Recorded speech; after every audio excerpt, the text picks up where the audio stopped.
السلام علیکم ورحمۃ اللہ وبرکاتہ۔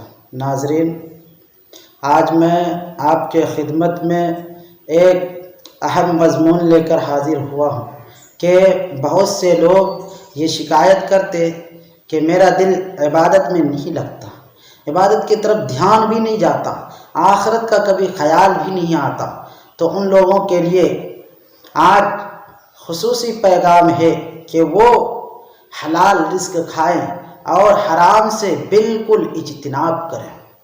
اللہ تبارک و تعالی نے قرآن مقدس میں ارشاد فرمایا، یا ایھا الرسل کلوا من الطیبات واعملوا صالحا، کہ اے رسولوں کی جماعت حلال چیزیں کھاؤ اور نیک کام کرو۔ اللہ تبارک و تعالی نے اس آیت میں اپنے معصوم بندے کو حلال رزق کھانے کا حکم دیا ہے، جبکہ وہ ہمیشہ حلال ہی کھاتے ہیں، حرام کی طرف کبھی اس کا دھیان بھی نہیں جاتا۔ تو دراصل بات یہ ہے کہ ان کے ذریعے ہمیں خطاب کیا جا رہا ہے کہ تم حلال رزق کھاؤ، اور ان کے فوراً بعد وَاعْمَلُوا صَالِحًا، نیک عمل کرنے کا حکم دیا ہے۔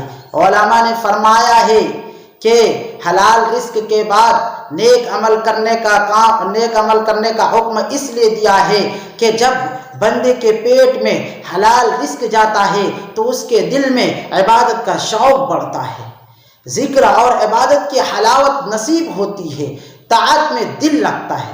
اس کے برخلاف جب پیٹ کے اندر حرام رزق جاتا ہے تو حرام کام میں ہی دل لگتا ہے، اس کے ہاتھ اور پاؤں حرام کام کی طرف ہی بڑھتے ہیں۔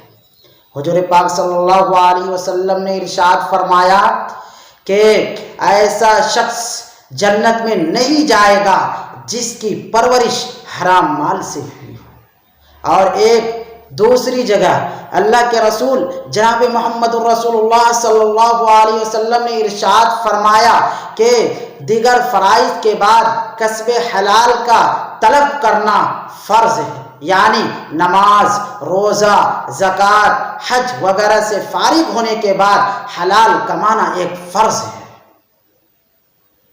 آج حلال کی فکر بالکل ختم ہوتی جا رہی ہے۔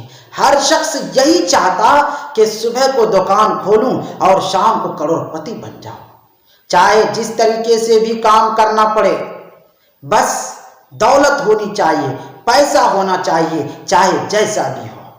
حضرت امام ابو حنیفہ رحمۃ اللہ علیہ، جس کے طرف ہم اپنے آپ کو نسبت کرتے ہوئے حنفی کہتے ہیں، حضرت امام ابو حنیفہ رحمۃ اللہ علیہ اس زمانے میں بہت بڑے تاجر تھے۔ حضرت امام ابو حنیفہ رحمۃ اللہ علیہ کی تجارت کے دوران ایک ایسا کپڑا آ گیا جو خراب تھا، اس میں داغ دھبے تھے۔ حضرت امام ابو حنیفہ رحمۃ اللہ علیہ نے اپنے ملازم سے کہا کہ دیکھو، جب تم اس کپڑے کو فروخت کرو گے تو اس کا عیب بتا کر لوگوں سے فروخت کرنا۔ اتفاق سے جب اس شخص نے بہت سارا کپڑا فروخت کیا تو وہ یہ باتیں بھول گیا اور انہوں نے اس تھان کو بھی فروخت کر ڈالا۔ جب امام صاحب تشریف لائے تو امام صاحب نے کہا کہ وہ کپڑا کہاں ہے؟ تو اس شخص نے کہا کہ حضرت وہ مجھ سے غلطی بتائے بغیر فروخت ہو گیا۔ خدا کی قسم اگر ہم اور آپ ہوتے تو شاباش دیتے کہ شاباش بیٹا، تم نے عیب چھپا کر کپڑے کو فروخت کر دیا۔ لیکن امام ابو حنیفہ رحمۃ اللہ علیہ نے فرمایا کہ ایسا ہرگز نہیں ہو سکتا۔ پورے شہر کے اندر امام صاحب نے اعلان کروایا اور اس شخص کو تلاش کیا، اور اس شخص سے امام صاحب نے کہا کہ دیکھو، میں نے اپنے ملازم سے اس کپڑے کے بارے میں کہا تھا کہ جب تم اس کو فروخت کرو گے تو عیب بتا کر فروخت کرنا، لیکن غلطی سے فروخت کر دیا۔ اب تمہاری مرضی ہے، اگر تم چاہو تو اس کپڑے کو رکھو ورنہ تو واپس کر دو۔ یہ شان تھی حضرت امام ابو حنیفہ رحمۃ اللہ علیہ کی۔ ایک بات ہمیشہ یاد رکھیں، اللہ تبارک و تعالی نے ہر چیز میں ایک خاصیت رکھی ہے۔ اگر آپ گرم چیز کھائیں گے تو آپ کے اندر گرمی پیدا ہوگی، اور اگر آپ تری والی چیز کھائیں گے تو آپ کے اندر تری پیدا ہوگی، آپ اگر خشک چیز کھائیں گے تو آپ کے اندر خشکی پیدا ہوگی، آپ اگر ٹھنڈ چیز کھائیں گے تو آپ کے اندر ٹھنڈی پیدا ہوگی۔ ٹھیک اسی طرح اگر آپ حرام مال کو کھائیں گے تو نہ نماز میں دل لگے گا، نہ تو عبادت میں دل لگے گا، آخرت کا کبھی خیال نہیں آئے گا، نہ تو تمہاری دعا قبول ہوگی، تمہاری دعا منہ پر مار دی جائے گی۔ ایسے شخص کی دعا اللہ رب العزت کے یہاں قبول نہیں ہوتی جس کا کھانا پینا یا کپڑا حرام کا ہو۔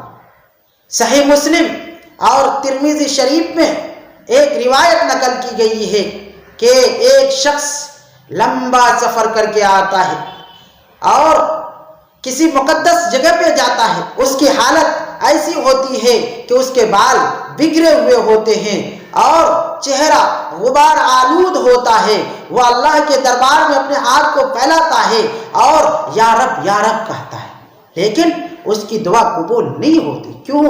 اس کا کھانا حرام ہے، اس کا پینا حرام ہے اور اس کا جو لباس ہے وہ بھی حرام ہے۔ ایک روایت ہے، حضرت موسیٰ علیہ السلام ایک مکان سے گزر رہے تھے، انہوں نے ایک شخص کو دیکھا کہ نہایت عاجزی کے ساتھ اللہ سے اپنا لو لگائے ہوئے ہے، اللہ سے دعا کر رہا ہے، تو حضرت موسیٰ علیہ السلام نے اللہ تبارک و تعالیٰ سے کہا کہ یا رب اس شخص کی دعا قبول فرما لیجیے۔ لیکن اللہ تبارک و تعالیٰ نے کیا کہا کہ اے موسیٰ، میں اس شخص کی دعا کیسے قبول کروں؟ اس کے پیٹ میں جو غذا ہے وہ بھی حرام کا ہے اور اس کے گھر میں جو مال ہے وہ بھی حرام ہے، اس لیے اس کی دعا ہمارے یہاں قبول نہیں ہوگی۔